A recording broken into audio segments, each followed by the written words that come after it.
আচ্ছা, অনেক রাতে ডেকে ওঠা এই ডাকটা কখনো আপনাকে বিচলিত করেছে? কিসের ডাক বলুন তো? অনেকটা শুনতে নেকড়ের মতন হলেও আপনার পাড়ার কুকুর কখনো মাঝে মাঝে মাঝরাতে হঠাৎ করে এরকম করে ডেকে ওঠে। এই ডাকটা শোনার পর কি মনে হয়? একটা অদ্ভুত ফিলিংস হয় না? মনে হয় অশুভ কিছু আপনার জীবনে ঘটতে চলেছে।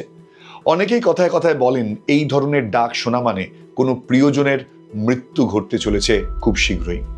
তাই তো কুকুর, আপনার গৃহপালিত কুকুর বা রাস্তার কুকুর, বিশেষ করে স্ট্রে ডগস বা ইন্ডিয়ান ডগস এই ধরনের ডাক ডেকে থাকে, যা শুনতে যেমনটা বলছিলাম অনেকটা নেকড়ে বাঘের মতন বা নেকড়ের মতন, উলভের মতন। এই ডাকটা সত্যি কি অশুভ? এই ডাক শুনলে সত্যি কি কোনো প্রিয়জনের মৃত্যু হয়? এই নিয়ে অনেক প্রশ্ন আছে। নানা প্রশ্নের উত্তর এই ভিডিওর মধ্যে দিয়ে আজকে আপনাদের দেওয়ার চেষ্টা করব, যে কেন কুকুর এভাবে ডাকে এবং এই ডাক সত্যি কি অশুভ। প্রথমে একটা কথা বলি যে আপনারা সবাই জানেন যে আজ থেকে হাজার হাজার বছর আগে বা লাখ বছর আগেও বলা যেতে পারে, আমরা তো সেই অর্থে এই সভ্যতা তখনও পাইনি। মানুষ মানে হোমোসেপিয়েন্সই ধরি যদি, একটা সময় পর্যন্ত গুহায় থাকতো। জঙ্গল, গুহা এসবই ছিল আমাদের সেই সময়ের বাসস্থান। ঠিক সেই সময় আমরা শিকার করে আগুনে পুড়িয়ে রান্না করতে শিখেছিলাম। আর এই সময়টাই আমাদের সঙ্গী হয়েছিল কিছু নেকড়ে, উলফ। মানে মানুষ যেসব খাবার উচ্ছিষ্ট হিসেবে ফেলে দিত, সেই খাবারই খেতে আসতো জঙ্গল থেকে উলফ বা নেকড়ে। এবং ধীরে ধীরে তারা আস্তে আস্তে মানুষের সঙ্গে থাকতে শুরু করে দেয়। এবং এই মানুষের সঙ্গে থাকতে থাকা প্রাণীগুলোই, মানে তাদের যে জেনারেশন, তারাই কিন্তু পরবর্তীকালে আমাদের এই স্ট্রে ডগস বা রাস্তার কুকুর যেটা দেখছেন, আমাদের ভারতীয় যে পথ কুকুরগুলো দেখেন, তারা কিন্তু নেকড়েরই অ্যাকচুয়াল বংশধর। সময়ের সাথে সাথে অনেক সময় যখন চলে গেছে, ধীরে ধীরে তাদের যে জেনেটিক কিছু চেঞ্জেস এসছে। তাদের নেকড়ের মতন আর দেখতে নেই, তারা নেকড়ের মতন ডাকেও না।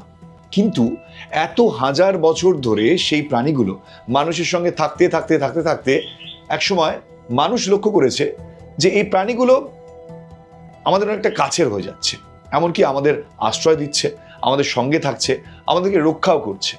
আর এই প্রাণীগুলো দেখছিল যে মানুষের সঙ্গে থাকলে তারা খাবার পাবে, তাদের পেট চলবে। এইভাবেই কিন্তু আস্তে আস্তে এই বন্ডিংটা গড়ে ওঠে। যুগের পর যুগ যায়, হাজার হাজার বছর ধরে যখন মানুষের সঙ্গে কুকুরের বন্ধুত্ব তৈরি হয়েছিল জঙ্গল থেকে লোকালয়ে আসার, মানে লোকালয়ে তো কুকুর আসেনি, একটা সময় মানুষ লোকালয় তৈরি করেছিল এবং সেই লোকালয় আস্তে আস্তে আজকের এই গোটা পৃথিবীর চেহারা নিয়েছে। তো স্বাভাবিকভাবেই মানুষ যখন যেভাবে বিভিন্ন জায়গায় গিয়েছে, ওই প্রাণীগুলো মানুষের সঙ্গে ধীরে ধীরে সেই সব জায়গায় বসবাস করতে শুরু করে। আজকেও দেখবেন এই সকল গৃহপালিত পশুগুলো, মানে বিশেষ করে কুকুর, আমাদের সঙ্গে সঙ্গেই থাকে। আমরা যাদের বলি প্রভু ভক্ত।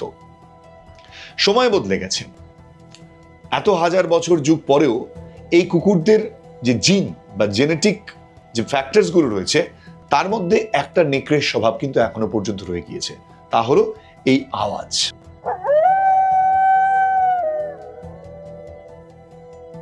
রাতের অন্ধকারে ওরা এরকম ডাকে কেন? সত্যি কি এটা অশুভ?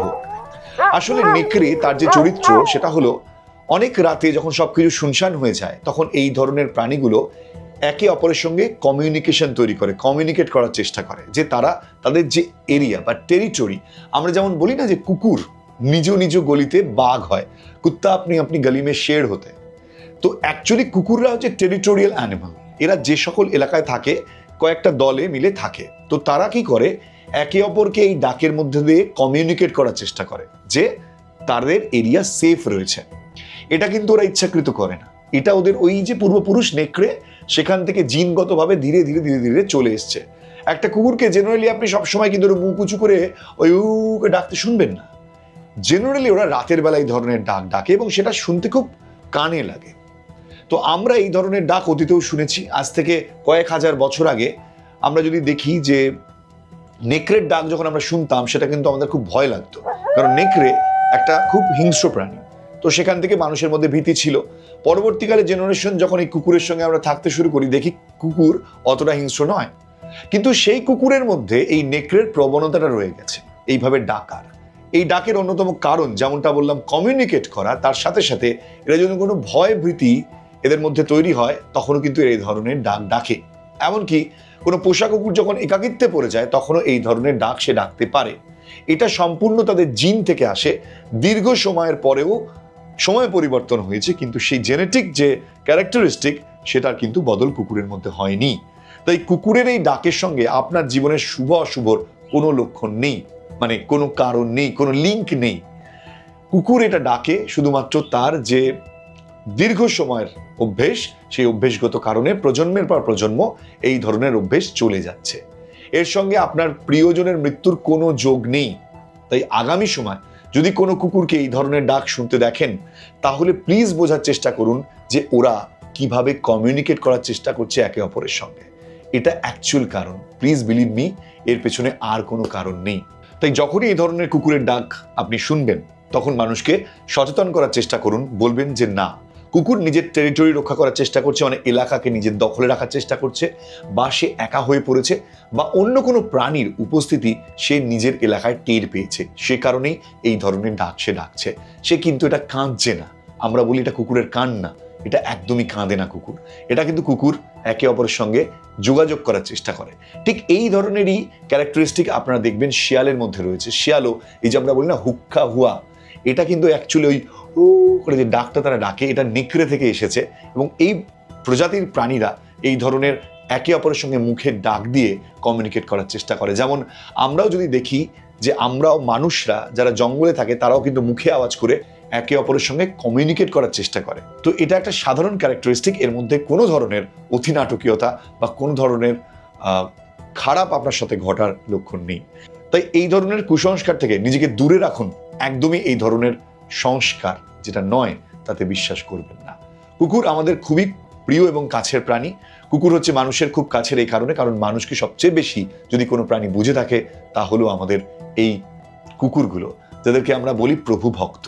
তাই কুকুরের ডাক আপনার জীবনে কখনোই কোনো অশুভ জিনিস নামিয়ে আনতে পারে না। কুকুর আমাদের জন্য সবসময়েরই শুভ, আমাদের কাছের, আমাদের বন্ধু। তাই আমি বলবো এই ধরনের ভিডিও আগামী দিনে মানুষের মধ্যে ছড়িয়ে দিন। আর হ্যাঁ, এই যে চ্যানেল ভয়েস অফ কুণালকে সঙ্গে রাখুন এই কারণেই, কারণ ভয়েস সবসময় উঠবে সত্যের পক্ষে আর আপনাদের সচেতন করার জন্য। তাই ভালো লাগলে কমেন্ট সেকশনে আপনাদের মতামত জানাতে ভুলবেন না। ফেসবুকে দেখলে আমার পেজটি ফলো করে দিয়ে যাবেন। দেখা হবে আবারও নতুন কোনো সচেতনতামূলক ভিডিওতে। এখানেই শেষ করছি। আর ভালো লাগলে প্রচুর মানুষের সঙ্গে এই ধরনের ভিডিও শেয়ার করতে ভুলবেন না। দেখা হচ্ছে।